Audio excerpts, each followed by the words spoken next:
అని పరిశుద్ధ గ్రంథంలో రాసి ఉంచి దేవుడు మనకు అందించాడు.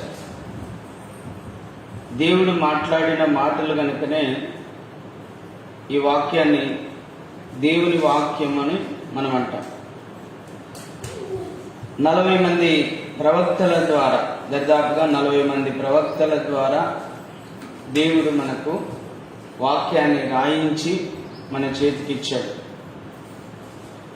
ఈ 66 పుస్తకాల సంపుటి పరిశుద్ధ గ్రంథము.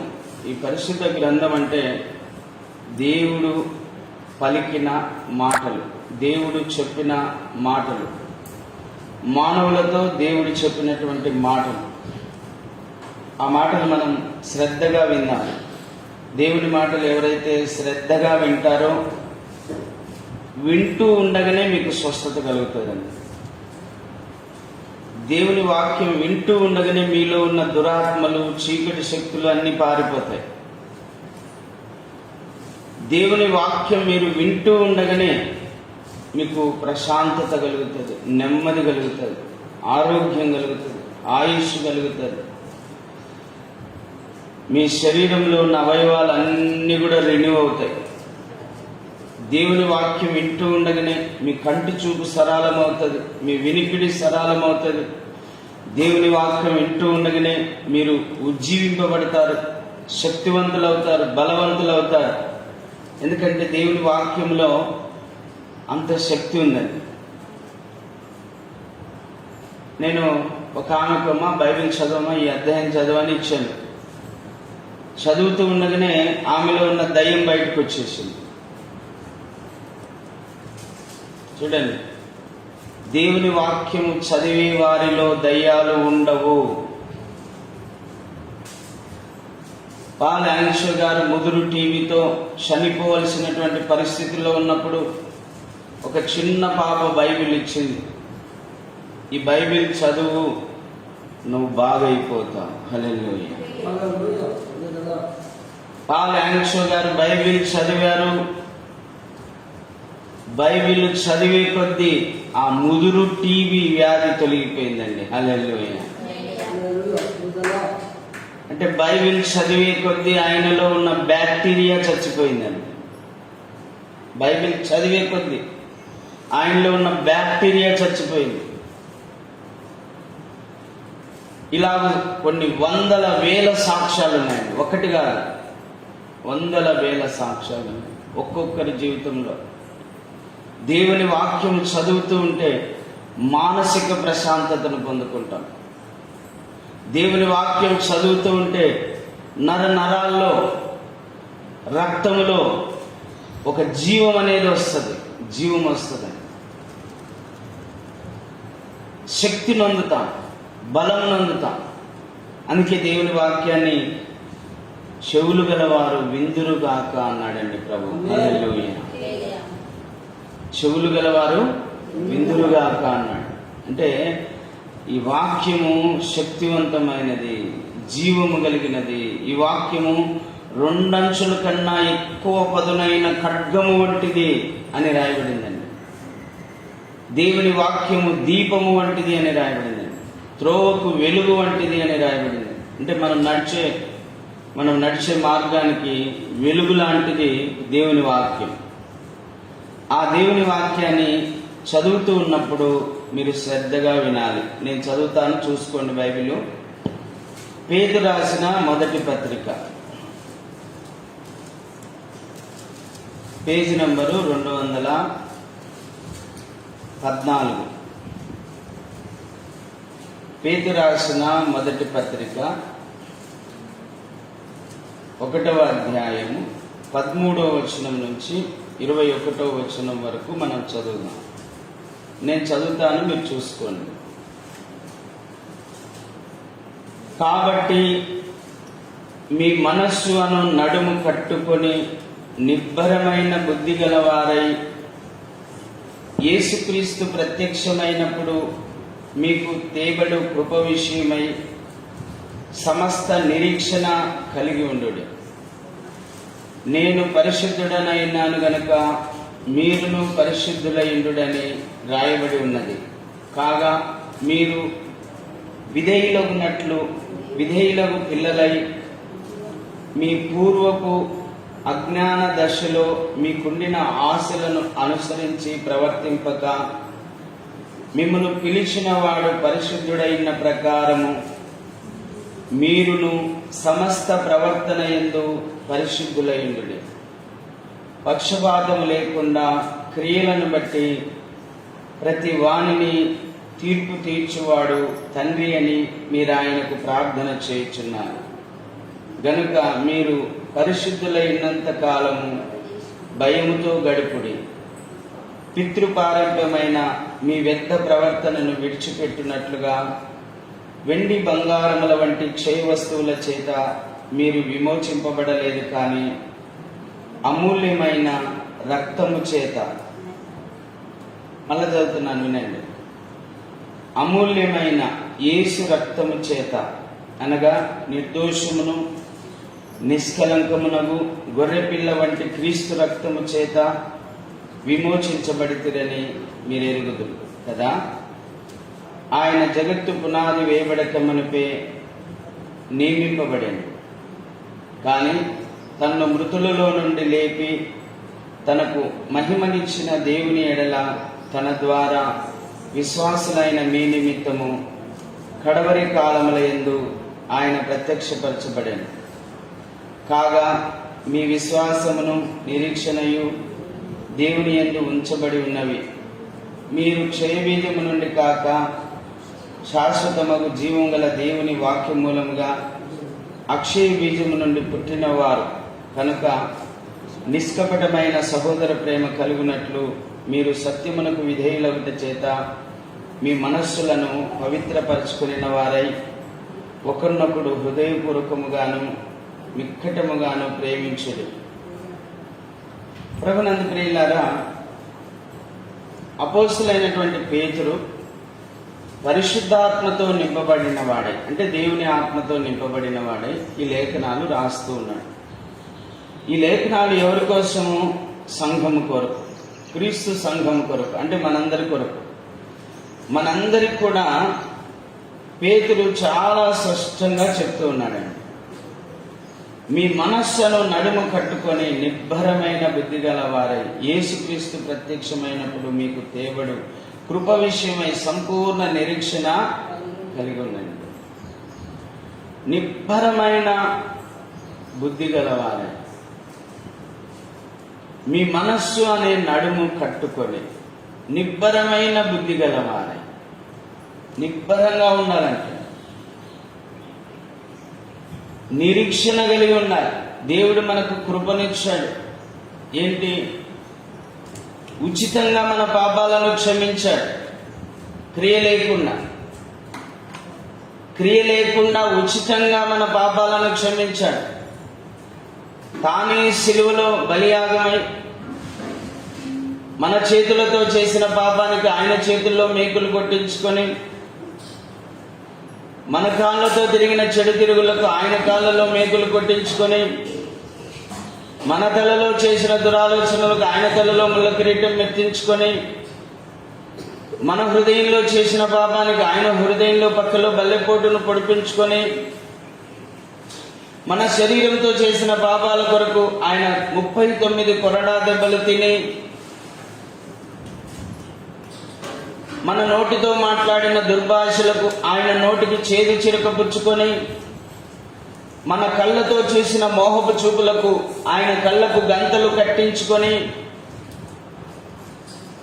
టోటల్గా మనం చేసిన పాపం అంతటికి శిక్ష తాను అనుభవించి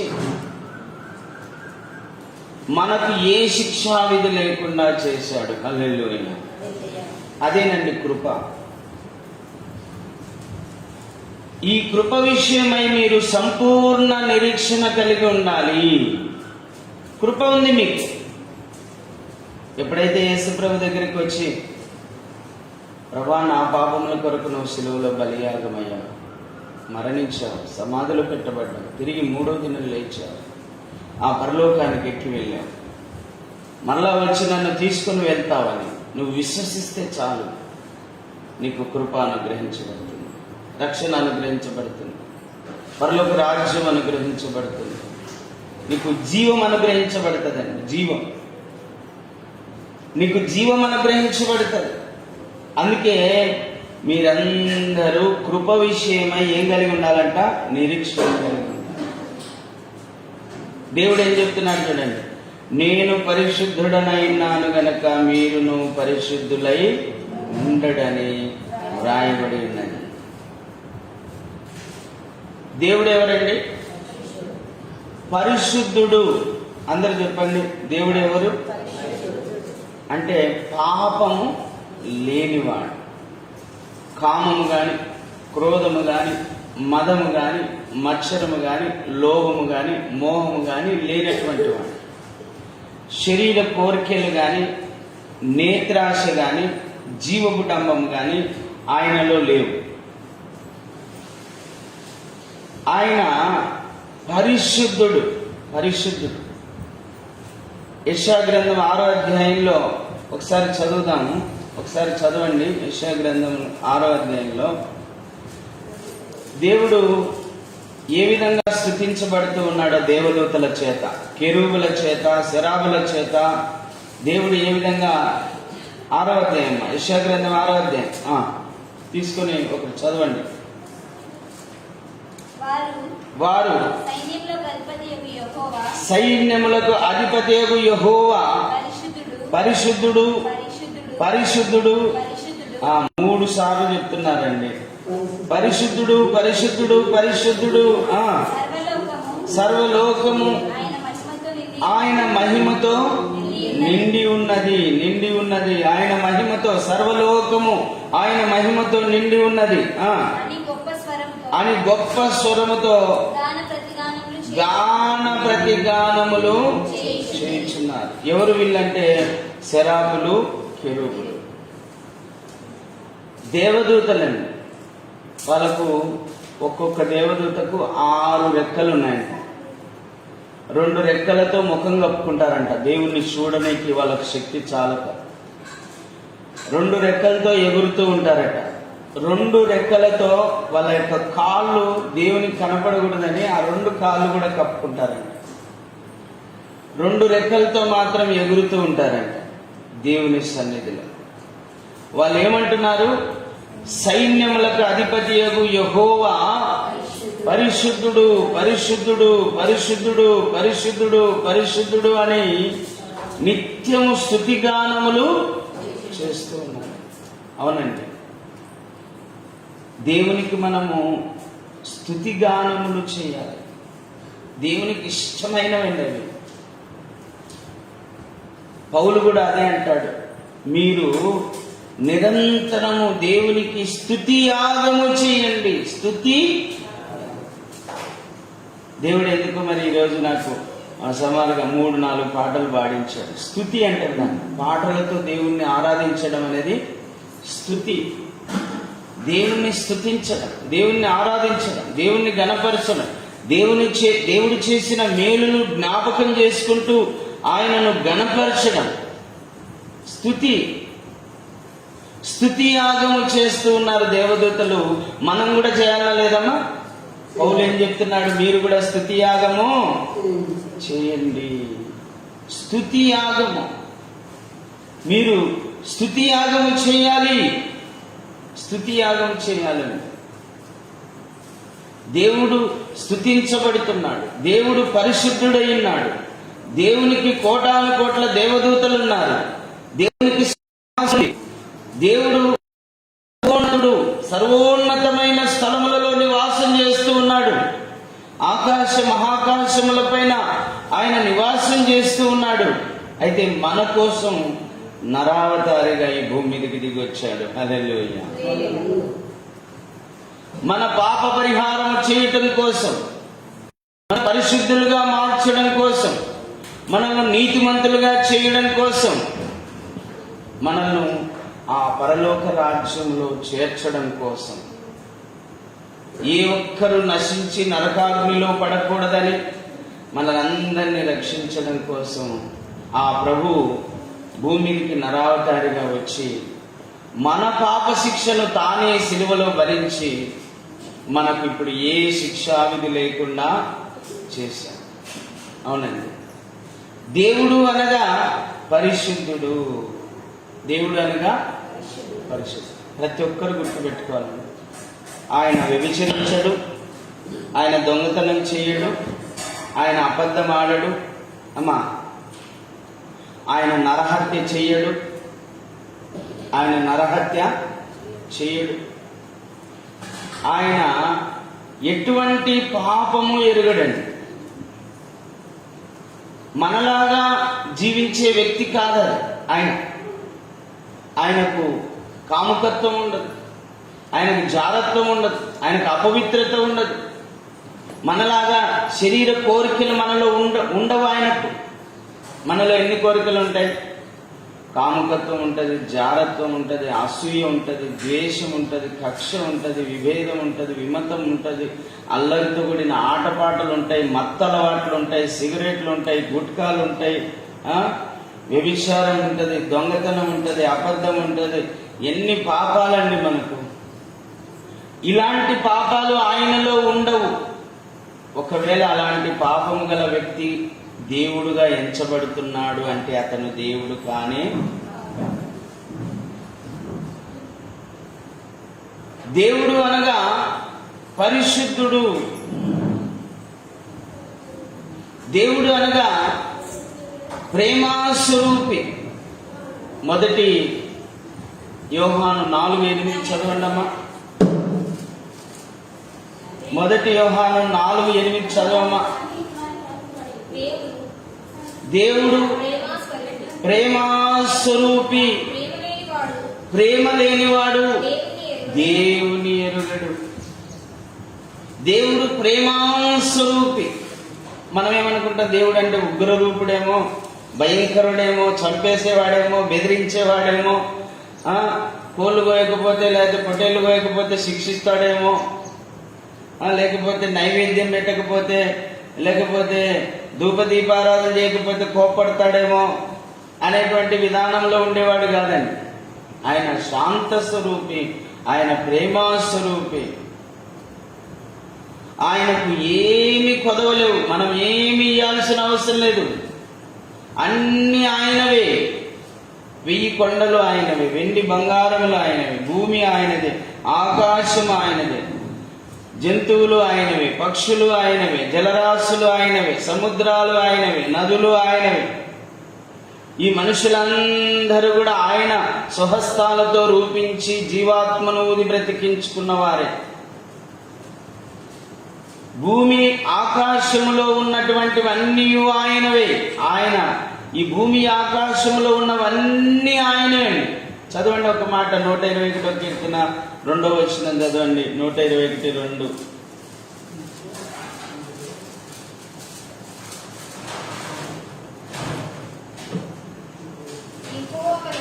యెహోవా వలనే నాకు సహాయం కలుగును. ఆయన భూమి ఆకాశములను సృజించినవాడు. ఏం చూశాడండి? ఏం సృష్టించాడండి? భూమిని ఆకాశమును సృష్టించినవాడు. సర్వ సృష్టిని కలగజేసినవాడు, సర్వ సంపూర్ణతను కలగజేసినవాడు. అటువంటి గొప్ప దేవునికి ఏమి కొదవ ఉండదండి. ఆయనకేమి దప్పిక కాదు, ఆయనకి ఆకలి కాదు. ఎందుకంటే ఆయన ఆత్మస్వరూపిగా ఉన్నాడు. ఆత్మస్వరూపిగా ఉన్నాడు. దేవుడు ఓంకార స్వరూపుడు, స్వయంభవుడు, ఉన్నవాడు, అనువాడు,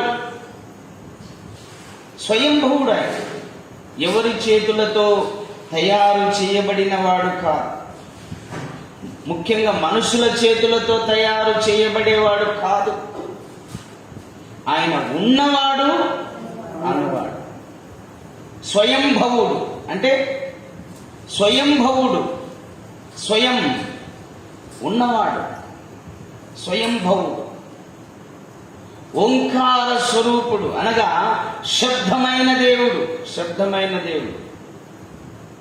ఏమిటి ఆ శబ్దం? చూడండి, యోహాను సువార్త మొదటి 3 వచనాలు చదవండి. యోహాను సువార్త మొదటి. ఆదియందు వాక్యముండెను, వాక్యము దేవుడై ఉండెను, వాక్యము దేవుడై ఉండెను, ఆయన ఆదియందు దేవుని యొద్ద ఉండెను,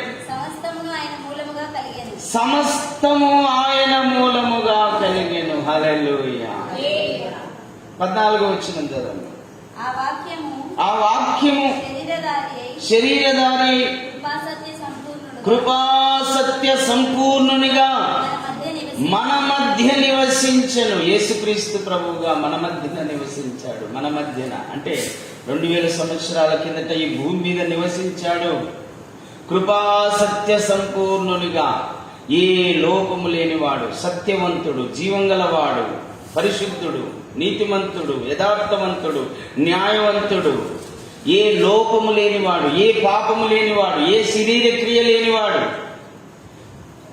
ఏ నేత్రాశ లేనివాడు, ఏ జీవకుటంబం లేనివాడు, మహిమాన్వితుడు, మహోన్నతుడు, సర్వశక్తి గల దేవుడు. వాక్యము అనగా శబ్దం అండి. శబ్దం అనగా ఓంకార్. శబ్దం అనగా ఓంకార్. శబ్దం ఇప్పుడు నేను మాట్లాడుతున్నాను, నాలో దేవుని ఆత్మ ఉంది కాబట్టి, నాలో ఆత్మ ఉంది కాబట్టి నేను మాట్లాడగలను. ఈ ఆత్మ పక్కకు పోయింది అనుకోండి, ఈ శరీరము మాట్లాడలేదు, నిర్జీవమైపోతుంది. శబ్దం వస్తుంది కదా నేను మాట్లాడుతుంటే, ఆ శబ్దము, ఆ వాక్కు, దేవుని వాక్యం చెప్తూ ఉన్నాను నేను, ప్రభు ఇలాగ చెప్పాడు అని. ఆ వాక్కు, ఆ వాక్యేనండి దేవుడు. ఆ శబ్దమే దేవుడు. శబ్దం కనిపిస్తుందా? శబ్దాన్ని పట్టుకోగలమా? ఆ శబ్దము, ఆ వాక్యము, ఆ వాక్యమే, ఆ వాక్కు అంటాం మనం. వాక్కు, ఆ వాక్యే వాక్యముగా మనకు ఇవ్వబడింది. హల్లెలూయా. దేవుని వాక్కు వాక్యముగా మనకు ఇవ్వబడింది. వాక్ అంటే మాట. ఆ వాక్యే వాక్యముగా మనకు, అంటే రాసినప్పుడు అదేమవుతుంది? వాక్యమవుతుంది. మాట్లాడేటప్పుడు అది వాక్కు, రాసినప్పుడు అది వాక్యమైపోతుంది. ఆ వాక్యమైన దేవుడు ఏం చేశాడు? మాట మాత్రములో ఈ సృష్టిని అంతా కూడా కలుగజేశాడు. హెబ్రీయులకు రాసిన పత్రిక 1వ అధ్యాయం 3 వచనాలు చదువుదాం. పూర్వకాలమందు, అమ్మ బాగైనాలి, పూర్వకాలమందు నానావిధ సమయాల్లో నానా విధములుగా ప్రవక్తల ద్వారా మన పితరులతో మాట్లాడిన దేవుడు ఈ దినముల అంతమందు కుమారుడు అనగా యేసుక్రీస్తు ప్రభు, యేసుక్రీస్తు ప్రభు ద్వారా మనతో మాట్లాడాడు. ఆయన ఆ కుమారునికి సమస్తమునకు వారసునిగా నియమించెను.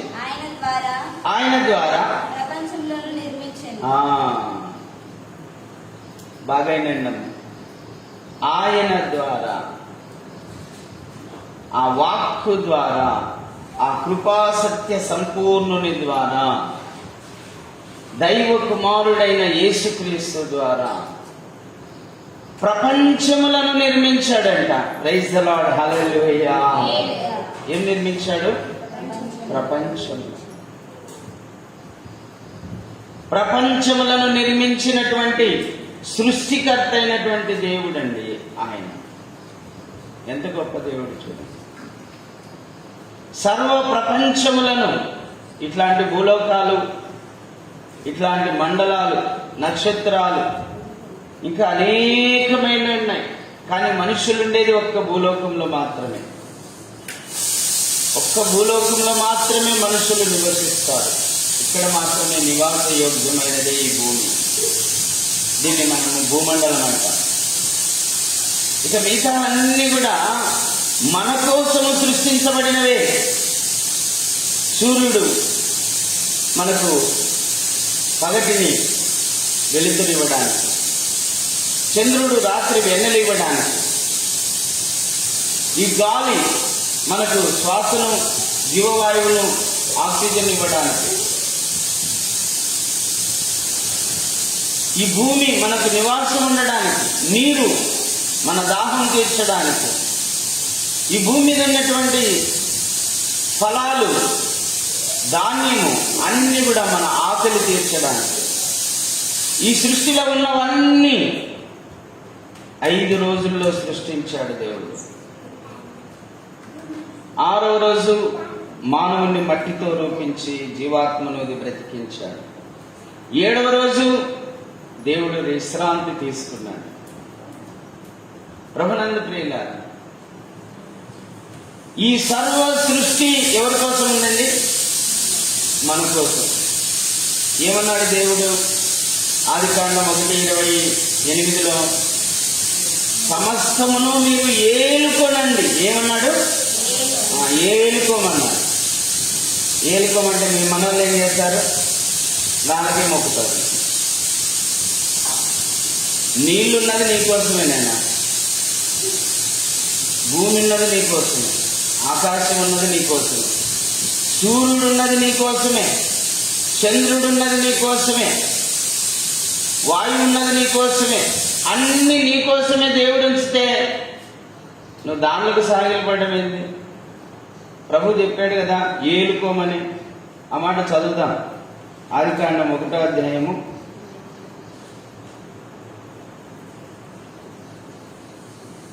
28వ వచనం చదువుదాం. ఎవరిని? ఆదాము అవ్వాలని, అంటే మనుషులు. దేవుడు ఆదాము అవ్వాలని ఆశీర్వదించాడు. ఏ విధంగా ఆశీర్వదించాడో చూడండి. దేవుడు వారిని ఆశీర్వదించెను. ఎట్లనగా మీరు ఫలించి అభివృద్ధి పొంది విస్తరించి భూమిని నిండించి దానిని లోబర్చుకొని సముద్రపు చేపలను, ఆకాశ పక్షులను, భూమి మీద ప్రాకు ప్రతి జీవిని ఏలుడని దేవుడు వారితో చెప్తాడు. ఇది ప్రజలకు అర్థం చేసుకోవాలి. ఏలుకోమన్నాడు. ఇప్పుడు ఒక పురుషుడు పెళ్లి చేసుకుంటాడు, తన భార్యను ఏలుకుంటాడు. అర్థమైందా? భార్యకు రోజు కాళ్ళు మొక్కుతాడమా? పూజ చేస్తాడా? కూర్చోబెట్టి భార్యకు ఏలుకోమన్నాడు. ఆమెను సంతోషపరచమన్నాడు. ఆమెకు కావలసిన ఆహారం సమకూర్చమన్నాడు. ఆమెకు కావలసిన అన్నీ చూసుకోమన్నాడు. ఆమె ద్వారా నువ్వు పరిచయం చేయించుకోమన్నాడు. సాటి అయిన సహాయకంగా ఉపయోగించుకోమన్నాడు. ఉపయోగించుకోమంటే జనులు ఏం చేస్తున్నారు? సాగిలి పడుతుంది. మరొకసారి చదవమ్మా. భూమి మీద ఉన్న జంతువులన్నిటికీ, ఆకాశ పక్షులన్నిటికీ, భూమి మీద ప్రాకు సమస్త జీవులకును పచ్చని చెట్లన్నీ ఆహారమగునని పలికెను. ఆ ప్రకారం ఆయన దేవుడు తాను చేసినది యావత్తు చూసినప్పుడు అది చాలా మంచిదిగా ఉండెను. అస్తమయమును ఉదయమును కలగగా 6వ దినం ఆయన. 6వ దినం అంటే 5 దినాల్లో ఈ సృష్టిని అంతా దేవుడు పూర్తి చేశాడు. ఆది, సోమ, మంగళ, బుధ, గురు. శుక్రవారం రోజు మానవుడిని మట్టితో రూపించి వాని నాసికారంధ్రములలో జీవవాయువును ఊది బ్రతికించాడు. శుక్రవారం రోజు అన్నిటినీ సృష్టించి మానవునితో చెప్తున్నాడు, నువ్వు ఏలుకోమన్నాడు. ఏం చేయమన్నాడు? ఏలు. కానీ ప్రజలు ఏం చేస్తున్నారు? సాగిల పడుతున్నారు. దేవుడు చెప్పిన మాట వినాలన్నా దానికి వ్యతిరేకంగా చేయాలన్నా చెప్పండి? దేవుడు ఏం చెప్పాడు? నీకోసమే ఇవన్నీ ఉన్నాయి, వాడుకోమన్నాడు, యూజ్ చేసుకోమన్నాడు. నీ ఇష్టం వచ్చినట్టు వాడుకో. జంతువును సాకి ఆనందిస్తావో లేదా కోసుకొని తింటావో నీ ఇష్టం, యువర్ చాయిస్. ఈ చెట్లు పెంచుకొని ఆనందిస్తావో లేకపోతే నరికి పొయ్యిగడ్డలుగా వాడుకుంటావో నీ ఇష్టం, యువర్ చాయిస్. కానీ ప్రజలు ఏం చేస్తున్నారు? చదవండి రోమీయులకు రాసిన పత్రిక. దేవుడు ఎందుకో కొన్ని విషయాలు ఎవరి కోసమో మాట్లాడుతూ ఉన్నాడు. మనం అవి శ్రద్ధగా విందాం. 22వ వచనం, వారి అవివేక హృదయము అంధకారమాయను, తాము జ్ఞానులమని చెప్పుకొనొచ్చు బుద్ధిహీనులైరి. వారు అక్షయుడగు దేవుని మహిమను క్షయమగు మనుషుల యొక్కయు పక్షుల యొక్కయు చతుష్పాద జంతువుల యొక్కయు పురుగుల యొక్కయు ప్రతిమా స్వరూపములుగా మార్చిరి.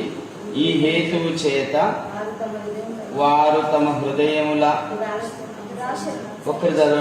దురాశలను అనుసరించి తమ శరీరములను పరస్పరము అవమానపరుచుకున్నట్లు దేవుడు వారిని అపవిత్రతకు అప్పగించారు.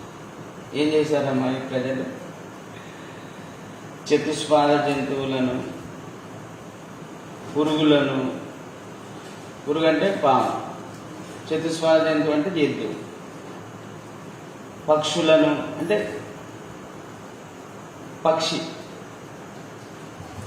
తర్వాత మనుష్యుని యొక్క రూపమును,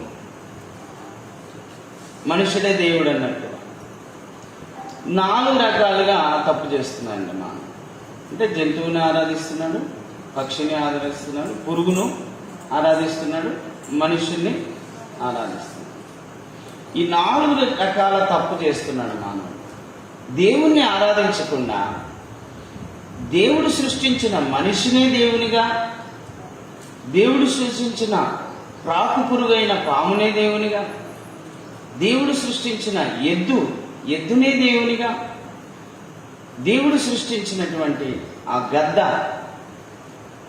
గద్దను కూడా దేవునిగా ఆరాధిస్తున్నారు. ఇది దేవునికి అసహ్యమైనటువంటి కారణం, దేవునికి ఇష్టం లేనటువంటి కారణం. అందుకే దేవుడు ఏం చేశాడు? వాళ్ళను తుచ్చమైన అభిలాషలకు అప్పగించాడు, అపవిత్రతకు అప్పగించాడు, సాతానుకు అప్పగించాడు అని రాయబడిందండి. దుష్టునికి అప్పగించాడంట. దుష్టుడు ఎవరు? సైతాను. వీళ్ళనంతా ఏం చేశాడు? పాండంగా మీరందరూ దావ తప్పిపోయినారు, మీరు ఏకంగా గొర్రెల వరే దావ తప్పిపోయినారు, మీరందరూ ఏకంగా పనికిమాలిన వారైపోయినారు, కాబట్టి మిమ్మల్ని దుష్టునికి అప్పగిస్తున్నాను. ఎవరి చేతికి అప్పగించినాడమ్మా? ఎవరు ఏలుకుంటున్నాడు వాళ్ళను? దుష్టుడు ఏలుకుంటున్నాడు, సైతాను ఏలుకుంటున్నాడు. ఆ సైతాను ఏం చేసింది? వాళ్ళను మనోనేత్రాలను మూసేసింది. జ్ఞాననేత్రాలు అంటారు చూడండి, జ్ఞాననేత్రాలనొచ్చు, మనోనేత్రాలనొచ్చు. ఆ జ్ఞాననేత్రాలను, ఆ మనోనేత్రాలను ఈ యుగ సంబంధమైన దేవత వాళ్ళకు మూసేసి దేవుడు ఎవరో, సృష్టి ఏదో, మనుష్యుడు ఎవరో తెలుసుకోలేని స్థితిలో ఉన్నాడు. ప్రతిదాన్ని దేవుడు అనుకునేటువంటి స్థితిలోకి వెళ్ళిపోయినాడు. ప్రతిదాన్ని దేవుడు అనుకునేటువంటి, అంటే తన అవసరం ఏదైతే తీరుస్తుందో దాన్ని కూడా దేవుడు అనుకుంటున్నాడు. రే ఇదేరా మనకు అన్నం పెట్టేది, అరే దానికి బాగా పూజ కడిగి నీట్గా పూజ చేసి మొక్కండ్రా అంటారు పెద్దలు. అంటే మన అవసరత ఏదైతే తీరుస్తుందో దాన్ని కూడా దేవునిగా చేసేసారు. అరే దేవుడే కదా ఈ నీళ్లు మనకిచ్చింది, దేవుడే కదా ఈ పక్షులు మనకిచ్చింది, దేవుడే కదా ఈ జంతువులను మనకిచ్చింది, దేవుడే కదా ఈ భూమి ఆకాశాలను ఇచ్చింది, దేవుడే కదా ఈ నక్షత్రాలు ఇచ్చింది, దేవుడే కదా ఈ సూర్యుడిని చంద్రుడిని మనకిచ్చింది అని అనుకోవడంలా. ఇవి మన అవసరాలు తీరుస్తున్నాయి కాబట్టి ఇవే మన దేవుళ్ళు. ఇప్పుడు నేనున్నానండి, నాకు దేవుడు కొన్ని వరాలు ఇచ్చినాడు. దేవుని నమ్ముకున్నందుకు, ఆ ప్రభుని నమ్ముకున్నందుకు నాకు కొన్ని వరాలు ఇచ్చినాడు. దయ్యాలు వెళ్ళగొట్టారు, అధికారం ఇచ్చినాడు, బాగైనాడు. రోగులను స్వస్థపరిచే వరం ఇచ్చినాడు, ప్రార్థన చేసే వరం ఇచ్చినాడు, పాటలు పాడే వరం ఇచ్చినాడు, వాక్యం చెప్పే వరం ఇచ్చినాడు, జ్ఞానోదయం కలగజేసే వరం ఇచ్చినాడు. అంటే ఒక మనిషికి జ్ఞానోదయం కలగజేయడానికి కావాల్సిన జ్ఞానం దేవుడు ఇచ్చినాడు. ఇప్పుడు ఇవన్నీ వరాలు నాకు ఇచ్చినాడు దేవుడు. ఇప్పుడు ఈ వరాలన్నీ నాకున్నాయి కదా, నేనే దేవుడినేనే అంటే ఎలా? అక్కడ పొరపడుతున్నాం మనం. దేవుడు అన్నీ ఇచ్చినాడు, అయితే ఆ దేవుణ్ణి మర్చిపోయి ఏం చేస్తున్నాం మనము? ఏం చేస్తున్నాం చూడండి. రోమీలకు రాసిన పత్రిక 1వ అధ్యాయము 21వ వచనం. మరియు వారు దేవుని ఎరిగి ఆయనను దేవునిగా మహిమపరచలేదు, కృతజ్ఞతాస్తుతులు చెల్లింపనలేదు, గాని తమ వాదముల యందు ఎద్దులైరి వారి అవివేక హృదయం అంధకారమాయను, తాము జ్ఞానులమని చెప్పుకొనుచు బుద్ధిహీనులరి, వారు అక్షయుడగు దేవుని మహిమను క్షయమగు వాటిలోనికి మార్చినారు. ఇంకా ఇక్కడ ఒకటి మాట ఉంది చూడండి, 25వ వచనం. అట్టివారు దేవుని సత్యమును అసత్యమునకు మార్చి సృష్టికర్తకు ప్రతిగా సృష్టమును పూజించి సేవించిరి. ఏం చేశారమ్మా? సత్యాన్ని ఏం చేసినారు? అసత్యంలోకి మార్చేసి. సృష్టికర్తను ఏం చేసినారు? సృష్టిలోకి మార్చేసినారు. ఎంత గనులు అండి మానవుడు కదా, మహాగణులు మానవులు, మహాగణులు. సృష్టికర్తను సృష్టంలోకి మార్చినారు. ఇప్పుడు గొడవ అంతా అదేనండి. అయ్యో అందరూ యేసుప్రభువుని నమ్ముకుంటున్నారు, అందరూ ముస్లింలుగా మారిపోతున్నారు, అందరూ క్రైస్తవులుగా మారిపోతున్నారు. మన సనాతన ధర్మాన్ని ఆచరించే వాళ్ళు ఎవరు లేరు, అందరూ మారిపోతున్నారు అంటే ఎందుకు మారిపోతున్నారో ఆలోచించాలి కదా.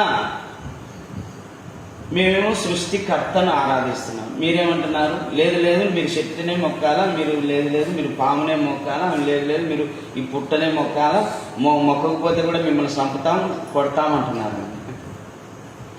ఇంకా ప్రజలే గ్రహించాలని ఏది సత్యము ఏది అసత్యము. నేనున్నానండి, నేను కూడా ఒకప్పుడు నాకు తెలియదు దేవుడు ఎవరు.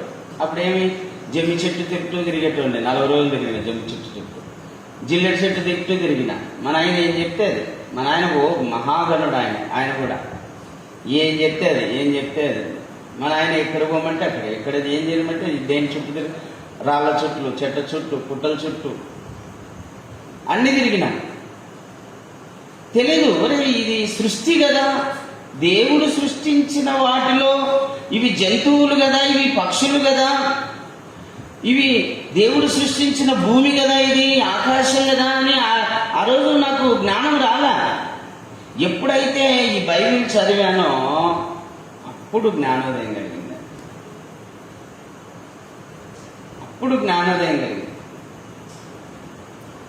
నేను ఇప్పుడు అదే చెప్తున్నా, అయ్యలారా సృష్టిని మొక్కకండి, సృష్టికర్తను మొక్కండి.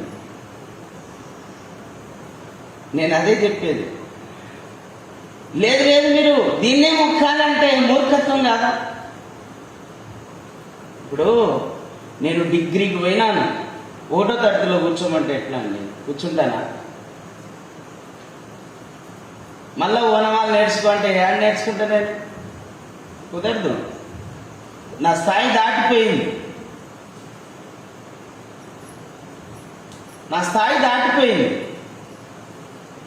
నేను మంచి జ్ఞానంలోకి వెళ్ళిపోయినాను, మళ్ళా జ్ఞానంలోకి రమ్మంటే ఎలా? నేను అదే చెప్తున్నా. మోడీకి కానీ, ఆర్ఎస్ఎస్ కానీ, బజరంగ్ దళ్ కానీ, శివసేనకు కానీ, శివశక్తికి కానీ మేము చెప్పేది అదే.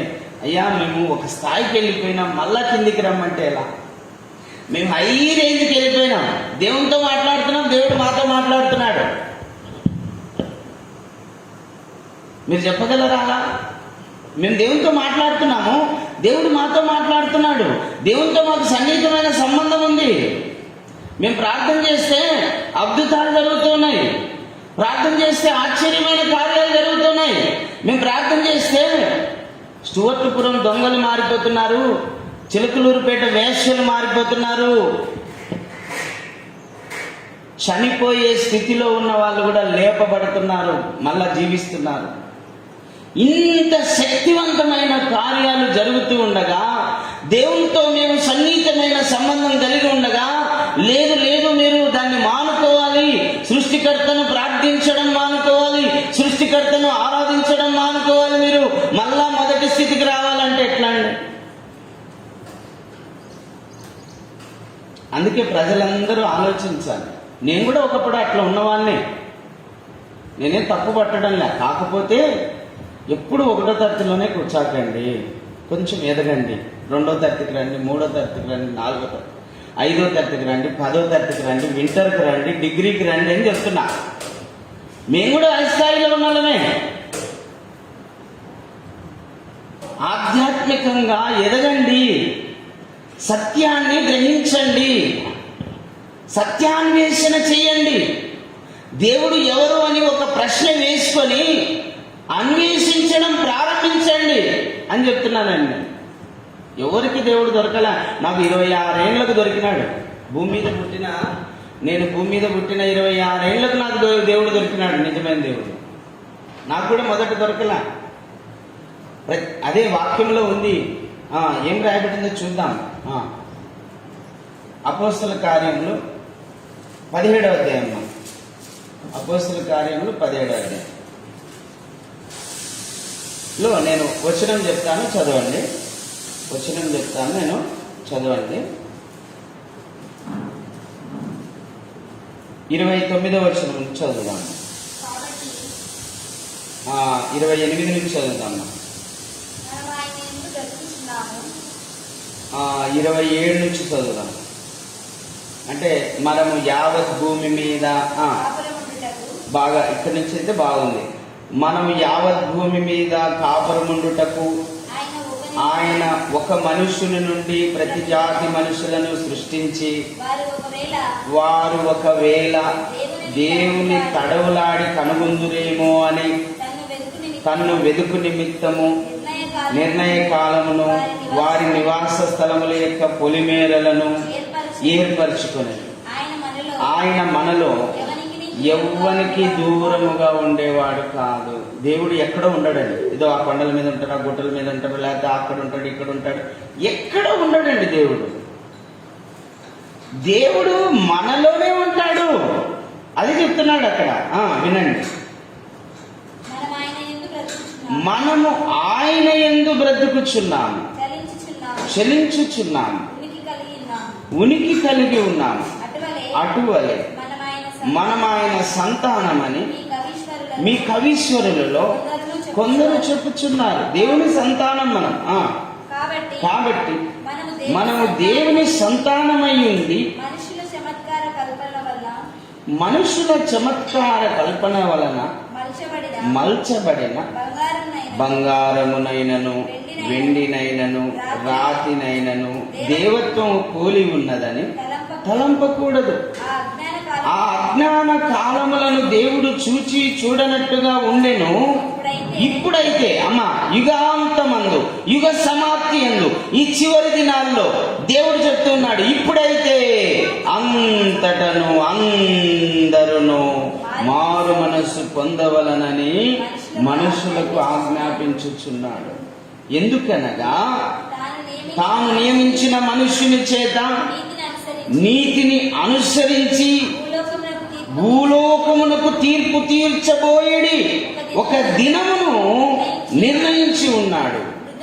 మృతులలో నుండి ఆయనను లేపినందున దీనిని నమ్ముటకు అందరికీ ఆధారం కలగజేసి ఉన్నాడు. హల్లెలూయా.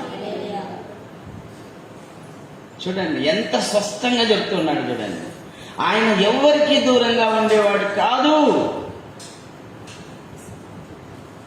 మనమందరం ఒకే జాతి మనుష్యుల నుండి వచ్చాం. ఒక్క ఆదాము అవ్వ నుంచే మనం అందరం వచ్చాం. అయితే అయితే నిర్ణయ కాలములు ఏర్పరిచాడండి, పొలిమేరలు ఏర్పరిచాడు. ఆ మాట చదవండి అమ్మ, అక్కడ 27వ వచనం 3వ లైన్.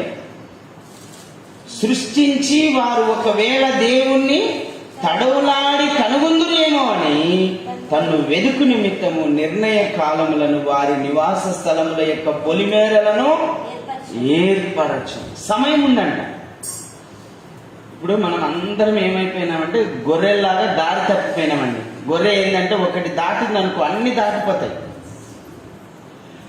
అందరము త్రోవ తప్పిపోయినాము, అందరం గొర్రెల వల్లే త్రోవ తప్పిపోయినాం. ఇప్పుడు త్రోవ తప్పిపోయిన మనము ఇప్పుడు మళ్ళా మళ్ళా తిరిగి మీరు ఎంతకాలం తెలిసి కాలం హల్లెలూయా. ఆశ వచ్చింది, ఎట్లా ఉండేవాడు, ఎట్లా అవుతుందో అని. మనం ఇక్కడ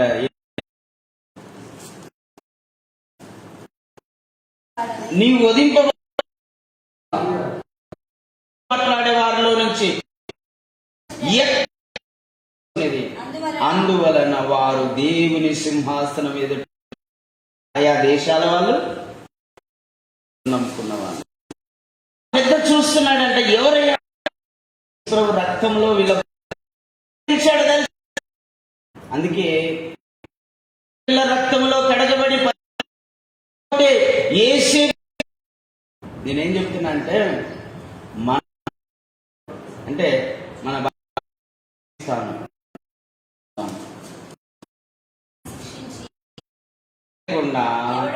ఎవడును దేవుణ్ణి ప్రభు విషయం అని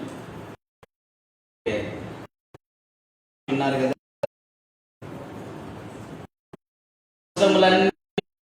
నీ ప్రభావాన్ని నేను దేవత చేయాలయ్యా. వారి అద్భుత రండి బలమునందును గాక. నా ప్రాణ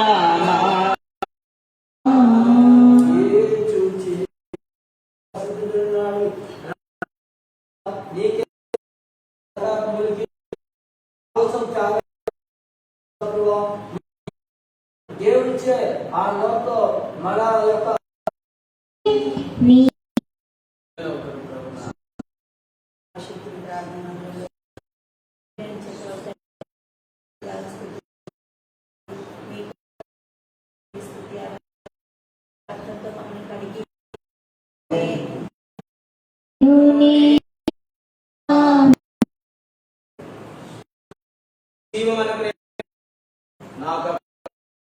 కల్వరి శిలువలో యేసుక్రీస్తు ప్రభువారు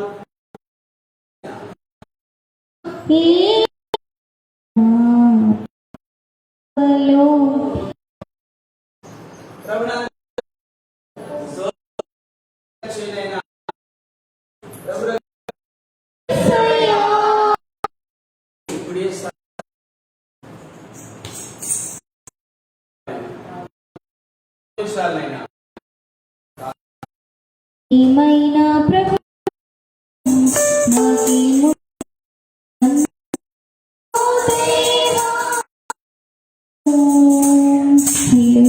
దయచేసి కూర్చోండి.